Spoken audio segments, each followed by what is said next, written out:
mahirap alisin. Kasi ginuguni-guni mo eh. Pero kung meron kang pananampalataya sa Diyos, naniniwala kang kasalanan yung sirain mo yung katawan mo. Kasi bawal ng Biblia, sirain mo katawan mo. Eh sa sigarilyo, merong libu-libong lason. Bawat stick ng sigarilyo, may daladalang libu-libong lason.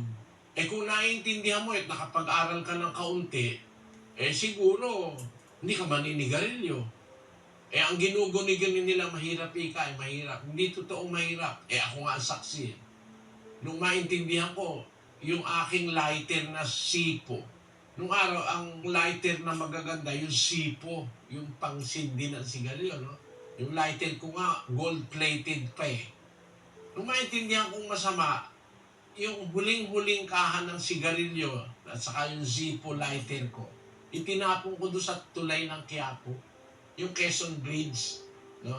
Naglalakad ako, galing ako doon sa may Loton, papunta ako ng Quiapo. Naisip ko yung aral na napakinggan ko, masama pala ako yung sigarilyo. Ginawa ko, tinapon ko yung Zippo ko doon sa tulay. At saka yung huling kahan ng champion. Madali, nawala.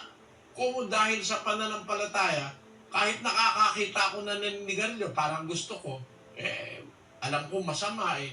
Masisira ang katawan mo. Bawal ng mga doktor, bawal ng siyentipiko. Tapos bawal pa ng Diyos. Eh sino pa gusto mo magbawal? Para ka sumunod. Yung mga ibang sinasabi, mahirap daw alisin. Kung may pananampalataya ka, maiiwan mo talaga yung sigarilyo na yan. Eh ngayon nga, pag nakaamoy ako sigarilyo, iinis ako eh. Tamo, kasi sa mga public places, bawal manigarilyo. Kasi nakaka-apekto rin doon sa hindi naninigarilyo eh. Kung ba, mahal nyo, pamilya nyo, huwag kayo manigarilyo sa bahay nyo.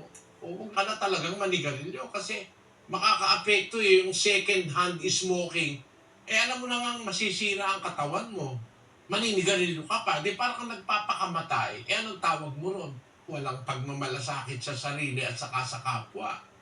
Kaya, ang isang Kristiyano na nakakaintindi ng aral ng Diyos, hindi ka mahihirapang iwan yung bisyo. Hindi ka naman ipinanganak na may isang kaha ka na agad na Philip Morris. Wala naman eh. Hindi naman pagkalabas mo sa bahay, bata eh, meron ka na agad bit na tanduay. Wala nun. Yan, mga napagkukuha lang natin yan sa mga taong hindi kumikilala sa Diyos. Bawal kasi ng Diyos yung gaya niyang mga bisyo na yan eh.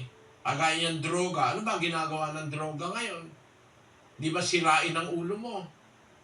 Di ba nasisira ang ulo? Scientifically, nagkakaroon ng damage sa brain. Spiritually, nawawalan ka na ng takot pagka under drugs ka na. Di ka na takot mamatay, di ka na takot pumatay, wala ka ng pagkilala sa magulang, pati sambahan mo sa buhay. Biro mo yung isang drug addict, naka-drugs, yung anak niya iyak ng iyak. Ang ginawa, binuhat yung anak, inilagay doon sa kumukulong sinaing. Alam mo na pag umipekto at na-addict ka na dyan, ang mangyayari sa'yo, masisira utak mo. Eh dahil lang doon sa pleasure nun laman na parang high, masarap daw ang pakiramdam. Eh kahit ano pang sarap yun, hindi ko maatim na ang anak ko, ilagay ko sa kumukulong sinaing. Na pag ayaw kang bigyan ng pera, pati nanay mo, papatayin mo, pati tatay mo. Mga miyembro sa iglesia ngayon, dating drug addicts. Pero nung makakilala sa Diyos, tumigil. Completely tumigil. Ngayon, matitinong tao, mabubuting asawa at mabubuting magulang sa kanilang mga anak. Kasi, kung sumasampalataya ka, hindi napakahirap alisin niyang bisyo. Gamitin mo lang ang utak mo at yung takot mo sa Diyos. Ba't ka magda-drugs? Ano gagawin buti sa'yo? Alam mo na yung mga nagda-drugs nawawala sa sarili. Tumatalon sa building dahil akala niya, pakiramdam niya, siya si Superman o kaya si Spiderman. Tumalon, katosing palapag. O ano nangyari sa'yo, di ba? Kaya kung may takot ka sa Diyos at gumagamit ka ng kaunting isip lang, hindi ka magda-drugs. Ni subukin mo, hindi ka magda-drugs.